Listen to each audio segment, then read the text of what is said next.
Donald Trump's legacy, because no one else will. I'm going to freestyle this one. So, Donald Trump's legacy, we will remember him as the biggest disruptor of American politics in our lifetimes, if not in the history of the United States.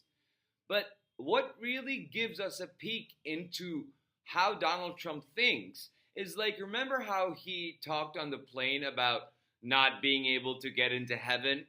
And so that gives us a window into understanding Donald Trump's legacy, which is that he doesn't really care what other people think is good or bad.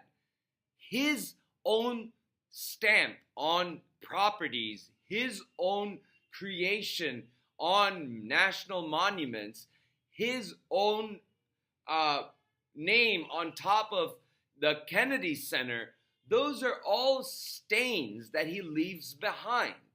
And why would he do that if not this?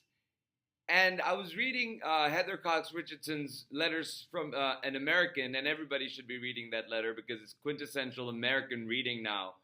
And at the very end of her December 22nd letter, she wrote about Donald Trump's conversation with Jesse Waters of Fox News, where Donald Trump said, Jesse, referring to the ballroom that is still not planned to be built, despite the fact that the East Wing of the White House has been destroyed without proper regulations and rules, Donald Trump said, Jesse, it's a monument. I'm building a monument to myself because no one else will. That is just so incredibly pathetic. That is also so incredibly narcissistic and sociopathic because nobody else will. He knows that nobody else thinks of him as he would like to think of himself as the greatest of all time. He knows that he's not going to get in heaven because he has made questionable decisions. He has taken questionable actions.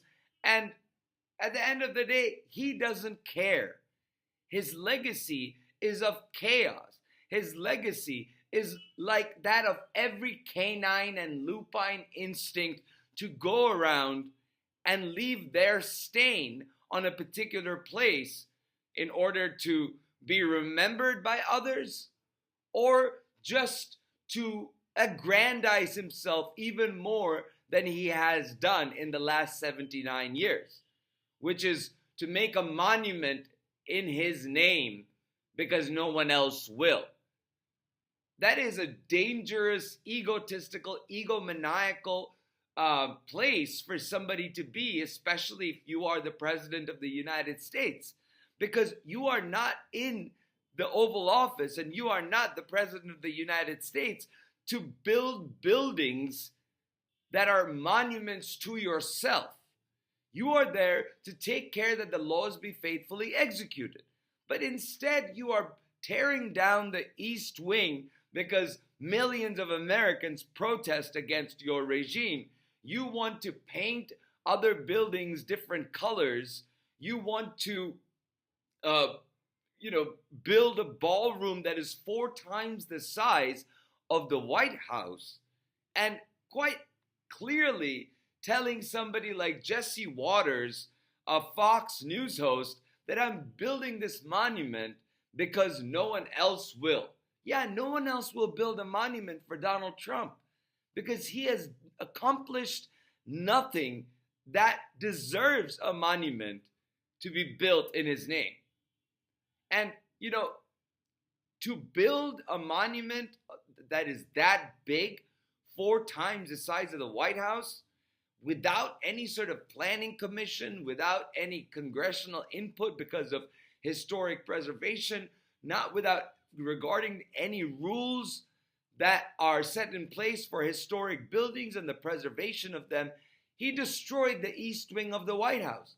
And now our White House compound looks like a construction site because Donald Trump has turned it into his monument.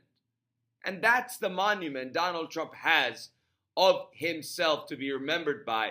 That hole in the ground and that planning that never is taking off because he keeps firing architects and raising how much money it will cost and how soon or how late it will be done. His legacy is of being the most out of touch, incompetent president in American history. And that will go down, and nothing will be able to erase that. No one will erase what he did on January 6, 2021.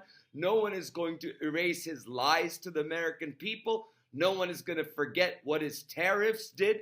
No one is going to forget his police state and the torturous situations and conditions he is subjecting people to, including American citizens and legal migrants, without due process of law, breaking constitutional law. The highest law that he is supposed to take care are faithfully executed. That's his legacy. He's a rule breaker. He is a chaos factor. He is a useless egomaniac who is enriching himself and people like him at the cost of the average American. He's stealing from America. He's doing it in the open. And he is lying to the American people to their faces. And more Americans are waking up.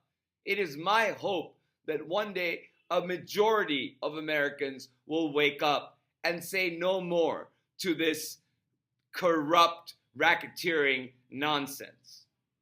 With that said, let's see what his legacy has left for him in the next year or so, or how many ever years he decides to live. The longer, somebody told me that if you waste your time wishing somebody were gone, they will stick around longer than you want them to be there. So for me, he can be there for the next 3 years, but it is for all of us to push back to make sure that he does not destroy our republic while he is selling our government for personal benefit. Let's keep an eye out, and let's warn one another about when and if that happens. Not if, but more like when and how many times. With that said, thank you for listening, and I'll talk to you soon.